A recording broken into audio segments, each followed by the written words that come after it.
Hello friends, இன்னைக்கு நம்ம பார்க்க போறது SSC CGL கேட்ட ஒரு question. A shopkeeper sold 5/8 of his article at a gain of 20% and the remaining at the cost price.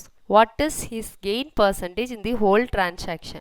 ஒரு shopkeeper வந்து அவரோட ஆர்டிகிள்ஸில் 5/8 வந்து 20% கெயினுக்கு விற்றுருக்காரு, மீதி எல்லாத்தையும் காஸ்ட் ப்ரைஸ்க்கே விற்றுருக்காரு. அப்போது அவரோட மொத்தமான கெயின் பர்சன்டேஜ் எவ்வளவுன்னு கேட்டிருக்காங்க. ஃபர்ஸ்ட் இதில் தந்திருக்கதை அப்படியே எழுதலாம். 5/8 ஆர்டிக்கிளை எவ்வளோ கெயினுக்கு விற்றுருக்காரு, 20%, ப்ளஸ் மீதி எவ்வளோ இருக்கோ 5/8 போயிடுச்சுன்னா 3/8 இருக்கும். 3/8 ஒரு ப்ராஃபிட்டுமே இல்லாமல் விற்றுருக்காரு.